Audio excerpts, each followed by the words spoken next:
Poisson,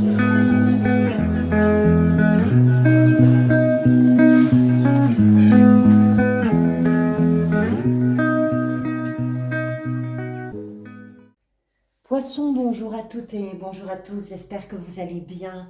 Merci beaucoup pour votre présence pour cette nouvelle vidéo dans laquelle nous allons parler des énergies pour le mois de mai 2023 qui seront les vôtres, à condition, ça va de soi, que vous vous reconnaissiez dans ce tirage. Merci d'être là, j'espère que vous allez toutes et tous très bien. Je suis ravie de vous retrouver et de passer ce moment avec vous. Vous avez un tirage incroyable. Je viens de le faire. Un nombre d'arcades majeures. Vous en avez 1, 2, 3, 4, 5, 6 arcades majeures avec 3 rois. C'est assez impressionnant. Je pense que si ça vous parle, le mois de mai peut être pour vous un mois charnière, significatif, révélateur, un mois d'aboutissement. Vous avez le monde, on va parler des arcades majeures. Le monde, c'est la carte qui était venue lors du tirage semestriel et qui peut nous donner une information sur la ressource ou peut-être le fil conducteur ou peut-être l'étape de vie dans laquelle vous êtes pour ce mois de mai. Et le monde, je le retrouve aujourd'hui dans le tirage à la fin du mois. Donc vraiment, vous entrez dans le mois avec cette perspective, vous arrivez à la fin du mois avec cette réalisation probablement. L'impératrice et la grande prêtresse dans l'état d'esprit. Vous avez le jugement dans ce qui vous a peut-être amené vers ce mois de mai. Vous avez l'étoile ici, donc comment vous vous sentez, et comme je vous le disais, le monde à la fin du mois. En arcane mineur, vous avez des épées, pardonnez-moi, des coupes, des deniers et des bâtons. Trois rois. Alors, ce jeu est un peu particulier. Pour ceux que ça intéresse, je vais vous donner la référence. C'est le Tarot of Mystical Moments de Catherine Wellstein. C'est un jeu un peu particulier parce que la créatrice a réalisé pour certaines figures une version féminine et une version masculine, ce qui fait qu'il comporte un petit peu plus de cartes qu'un jeu habituel, on va dire, de tarot. Et là, en l'occurrence, vous avez le roi d'épée qui est sorti 2 fois, ici dans le défi dans sa version masculine, ici dans la sphère professionnelle dans sa version féminine. Ce qui veut dire qu'il y a peut-être d'ailleurs un équilibre entre ce que professionnellement vous souhaitez peut-être atteindre et réaliser et en même temps les défis que ça entraîne pour vous ou que ça génère pour vous. On va parler de tout ça. Qu'est-ce que je voulais vous dire d'autre? Eh bien écoutez, rien. On va y aller. Alors, on va commencer par l'énergie du monde. Qu'on retrouve, je vais juste quand même attendre, je vais regarder ce que vous aviez. Il est vraiment impressionnant ce tirage. Alors, poisson. Vous aviez le mois dernier le jugement qu'on retrouve ici dans ce qui vous a amené vers le mois de mai. C'est vraiment génial. J'adore ça. Quand ça fait résonance comme ça me plaît beaucoup. Et le mois de juin, vous avez le pape. D'accord, très bien. Le monde, c'est une carte d'aboutissement, de réalisation, de concrétisation. On arrive au bout de quelque chose. C'est le dernier des arcades majeures, ce qui signifie qu'à partir de ce moment-là, on peut repartir dans une boucle totalement nouvelle, on peut démarrer quelque chose de totalement nouveau parce qu'on est en fin de cycle, en fin de parcours, en fin d'étape par rapport à une situation, par rapport à une relation, par rapport aussi tout simplement peut-être un moment de son existence qui va passer à une autre étape, à un autre chapitre d'une façon ou d'une autre. Le monde est une carte qui est associée à des notions de réussite et de triomphe qui vont, je dirais, concerner un ensemble de choses. C'est en tout le monde. C'est pour ça que ça concerne un ensemble de choses. C'est-à-dire que si, par exemple, c'est peut-être pour vous davantage ciblé, j'en sais rien, dans la sphère professionnelle ou dans la sphère sentimentale et relationnelle, il n'en demeure pas moins que ce qui se réalise pour vous, ce qui aboutit pour vous, va forcément avoir une incidence sur un ensemble de domaines de votre existence. C'est une étape de vie particulièrement importante pour vous parce qu'elle vous ouvre une nouvelle porte, parce qu'elle vous ouvre une nouvelle fenêtre et que c'est aussi dans un cycle d'évolution naturelle que vous arrivez au terme.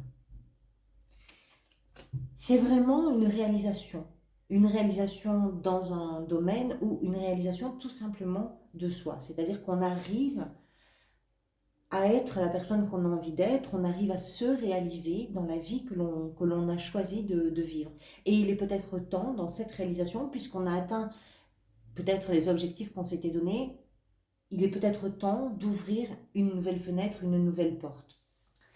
Votre état d'esprit, l'impératrice et la grande prêtresse. Ça, c'est très beau, l'état d'esprit, parce qu'il y a d'abord beaucoup d'amour avec l'impératrice, parce qu'il y a justement, je vous parle ici d'un aboutissement, l'impératrice nous parle du commencement, le commencement de l'amour, le commencement de l'émotion, le commencement du projet, de l'envie, du désir.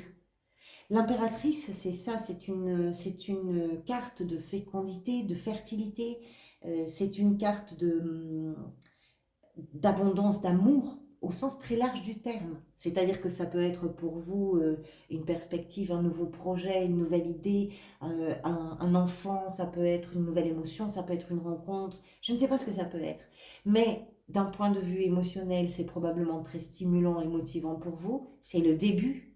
Vous avez envie de vous investir parce que ce qui se passe en vous là, c'est quelque chose d'abord vers quoi vous avancez avec une grande intuition et une grande tranquillité, probablement parce qu'ici vous avez une expérience qui vous permet de savoir vers quoi vous allez, comment vous y avancez, même si vous n'avez pas toutes les réponses ou même si vous n'avez pas toutes les informations ou toutes les données, vous avez beaucoup de confiance parce que vous avez quand même parcouru un sacré chemin pour arriver là où vous en êtes au mois de mai. Et que quand on porte en soi un projet, quand on porte en soi une émotion qui nous donne envie de vivre les choses et ça donne envie de défendre cette idée, cette émotion, ce projet ou ce je ne sais pas quoi, c'est aussi quelque chose qui va vous permettre de mettre en lumière, de mettre en évidence peut-être des choses qui ne l'étaient pas jusque-là. Parce que la grande prêtresse, c'est ça aussi. La grande prêtresse, c'est l'idée que vous avancez vraiment avec une intuition un peu extraordinaire, parce que vous êtes capable déjà de vous rendre compte de certaines choses sans forcément qu'on ait besoin de vous les expliquer ou sans forcément avoir besoin d'avoir toutes les informations. Vous avez vraiment cette intuition et ce flair incroyable. Et puis le sentiment aussi d'avoir des sortes de synchronicité, c'est-à-dire que tout dans votre vie peut-être vous pousse à ça, vous amène à ouvrir ce nouveau chapitre, cette porte-là en vous, dans votre cœur. Et l'idée également que ce qui se révèle était déjà là quelque part, mais peut-être ne pouvait pas encore se révéler parce qu'il fallait aussi arriver à un aboutissement, à la fin de quelque chose. Cette ligne-là, elle est fabuleuse d'intuition, de concrétisation, vraiment, de désir et de vibration. C'est très, très, très joli. Ce qui vous a peut-être amené vers ça, c'est l'arcane que vous aviez le mois dernier, qui est le jugement. Le jugement est une véritable renaissance. Ce sont des énergies de transformation, ce sont des énergies de métamorphose qui ne sont pas d'ailleurs toujours simples à traverser parce que cette énergie ici réagit, je dirais, ou en tout cas agit comme une sorte d'alarme, c'est-à-dire que c'est un moment où on a l'impression qu'on va peut-être stagner. C'est le réveil des morts, le jugement. C'est la renaissance, c'est la résurrection, c'est renaître véritablement à la vie de quelque chose qui n'est plus, de quelque chose qui n'existe plus. C'est pour ça que c'est pas toujours évident. C'est pour ça que c'est pas toujours évident parce que c'est aussi accepter qu'une période est terminée, qu'une situation est finie, mais c'est aussi particulièrement pour vous en tout cas, au mois de mai, c'est particulièrement émouvant parce qu'il y a quelque chose qui naît de tout ça. C'est le jugement, ça peut être aussi des décisions que vous avez prises. Décisions très importantes pour vous, d'une façon ou d'une autre. mais parce que la vie vous a poussé à prendre des décisions importantes, parce qu'il y a eu un enchaînement peut-être d'événements, de signaux, de circonstances, de situations, de je ne sais pas quoi, d'échanges peut-être. Tout vous a amené vers cette situation, si ça vous parle, vers cette situation d'éveil et de réveil quelque part. Parce que ça vous réveille en fait tout ça. Ça vous permet d'aller véritablement vers ce qui vous correspond. Ça vous permet aussi d'assumer vos choix, d'assumer la personne que vous êtes, d'assumer l'étape de vie dans laquelle vous vous trouvez et de le vivre de la façon la plus épanouie qu'il soit. Avec en plus la niaque d'une impératrice qui est tellement portée par ça qu'il y a l'idée derrière que vous êtes capable vraiment de... Mais vous allez explorer quelque chose que vous allez véritablement défendre comme si c'était votre bébé. C'est peut-être votre bébé d'ailleurs, je ne sais rien.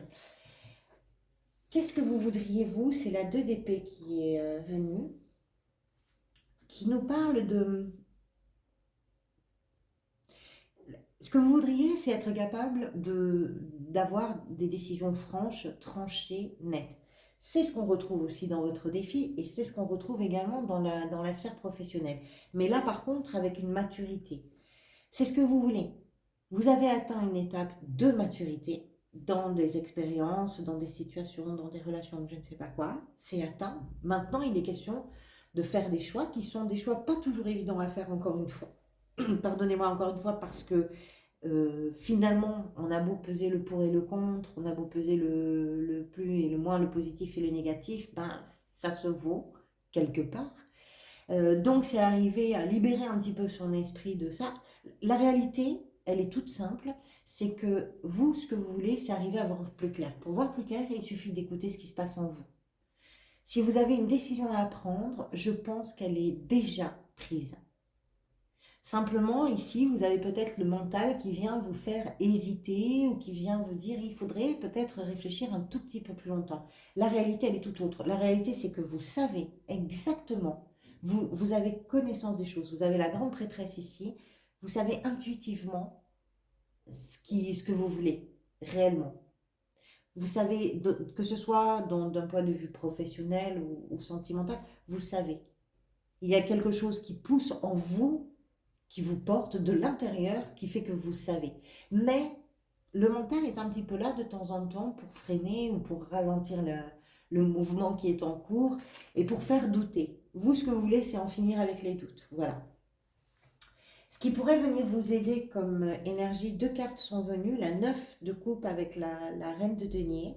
Ce qui pourrait venir vous aider, c'est que je pense que vous savez quel est l'endroit de votre bien-être, de votre satisfaction, vous savez où sont vos rêves, vous savez comment vous organiser, vous avez en vous l'énergie véritablement de faire les choses. Vous êtes sur une étape, encore une fois, de concrétisation, d'aboutissement, de réalisation, avec une volonté et puis une puissance, une maturité, une expérience indiscutable. Et oui, ce qui va venir vous aider, c'est de savoir organiser finalement votre rêve quelque part. La reine de denier est une reine qui est très pratique et qui a un esprit pratique. On n'est pas du tout dans les émotions. On est vraiment dans le concret, dans le factuel, dans voilà, l'organisation, etc. Votre bien-être à vous, vos vœux, vos rêves, qui sont représentés ici par la 9 de coupe, ce qui va vous amener un sentiment de satisfaction, ce qui vous aide, c'est que vous avez tout en vous pour le réaliser, quoi que ce soit dont il est question. Vous avez toutes les cartes en main, vous avez tous les éléments, vous avez tous les outils, vous avez euh, tout. C'est même pas la peine d'aller chercher plus loin. Tout est là, en vous. Et ça vient vous aider. Quel jeu, amis poissons. Quel jeu incroyable. Ce qui pourrait être un défi pour vous est représenté ici par un roi d'épée qu'on retrouve juste après dans la sphère professionnelle. Le roi d'épée, quand il se présente en défi,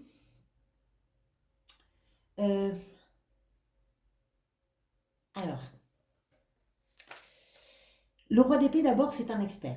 C'est un expert dans ce quel que soit son domaine. On est sur une personnalité qui est plutôt concrète, on n'est pas dans l'émotion, c'est quelqu'un qui va droit au but, c'est plutôt, si on devait lui attribuer par exemple une profession, c'est un comptable, c'est un banquier, c'est un médecin, c'est quelqu'un qui est pas, voilà, c'est quelqu'un qui a une présence très conquérante, très puissante, c'est quelqu'un qui a aussi une capacité à changer le monde parce qu'il a des idées qui sont précises, qui a une autorité naturelle, qui a un jugement qui est juste, qui a une façon de communiquer qui est très juste, parce qu'il y a cette capacité à séparer vraiment justement la partie émotionnelle de la partie relationnelle. C'est un défi. C'est un défi pour vous parce que vous avez peut-être ici le mental qui vous rattrape et qui essaie de vous tirer par la manche en vous disant non, c'est pas attention, peut-être réfléchis. C'est un défi parce que quand on pousse à l'extrême les notions qui sont associées à ce roi d'épée, on va être dans une manipulation, on va être dans l'abus, dans le cynisme, dans le fait de se montrer un petit peu sans pitié. On est avec des épées qui peuvent faire mal dans la communication, ça peut être un peu cinglant. C'est un roi, donc quand le roi dit quelque chose de cinglant, ça va faire très très mal en face. C'est un défi. Donc peut-être attention à votre communication, attention à rester peut-être sur une limite un peu juste, parce que vous êtes tellement porté par ce qui se passe en vous, ou par votre envie, ou votre idée, ou votre désir, ou je ne sais pas quoi. Vous êtes tellement emporté là-dedans, d'autant plus emporté que vous avez eu une période avant qui a transformé quelque chose de façon assez importante, en tout cas pour vous. Du coup, je pense que votre envie d'avancer, elle ne tolère finalement pas grand-chose en face. Euh, Si, prenez en compte qu'en face, il y a des gens, des humains. euh, Avancez, allez vers votre rêve, ça c'est sûr. Vous avez tout ce qu'il faut pour le réaliser, mais peut-être prenez garde à votre communication, à ne pas trop être cinglant ou cinglante, c'est possible. À ne pas avoir trop d'idées, jusqu'à une forme de manipulation, peut-être, à essayer de gérer les choses. Voilà. Ou à être trop cynique, pourquoi pas. Dans la sphère professionnelle, là par contre, oui. Là par contre, c'est l'aspect plus positif de ce roi, c'est-à-dire qu'on est vraiment dans une justesse, dans une vérité, dans une réflexion, pas de place à l'émotion. Ça ne veut pas dire que c'est pas bienveillant ou que c'est pas du tout, hein. Mais là, par contre, c'est quelqu'un qui sait vraiment communiquer sur ses idées dans la sphère professionnelle. Alors, est-ce qu'il représente pour vous, ça c'est possible aussi, hein, quelqu'un de votre entourage qui pourrait être par exemple d'un signe d'air, donc les Verseaux, Balance ou Gémeaux, c'est possible. Il peut représenter une personne dans votre environnement professionnel. Ça peut représenter un banquier, ça peut représenter un notaire, ça peut représenter, si vous voulez, une profession, un comptable, une profession comme ça qui va mettre un petit peu les chiffres là où il faut, ou qui va avoir une forme qui va rétablir peut-être quelque chose, c'est possible.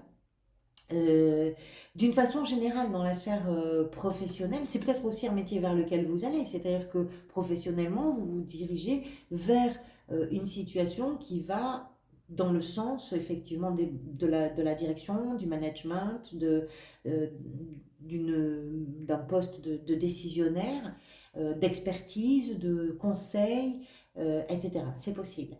Euh,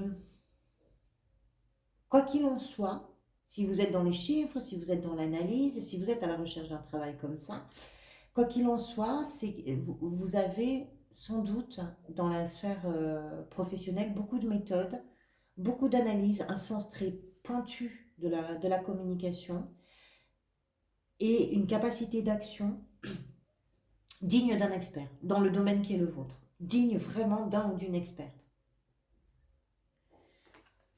C'est carré, hein. Avec un roi d'épée, c'est très très carré. Dans la sphère sentimentale, un autre roi de coupe, cette fois-ci avec la 8 de bâton, qui vient nous expliquer que dans la sphère sentimentale, d'abord, il y a une grande maturité dans votre relation aux autres, que cette maturité-là vous permet aujourd'hui peut-être aussi de construire votre bonheur et d'aboutir. Peut-être que vous êtes en train d'aboutir. Alors ça peut être dans une relation amoureuse, mais ça peut être aussi dans une relation amicale ou dans une relation familiale ou dans une relation professionnelle, pourquoi pas.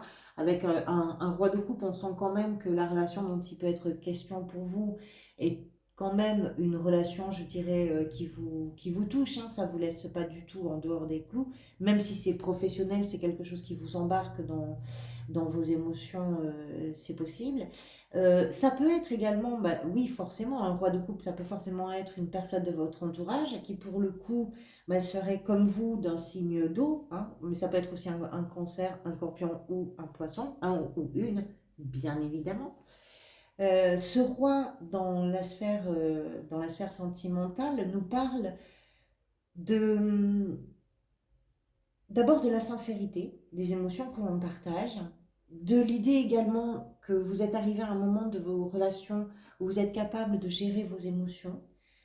Je dis plutôt gérer que maîtriser, parce que maîtriser des émotions, je ne sais pas trop comment c'est possible. On est plutôt dans une gestion des émotions.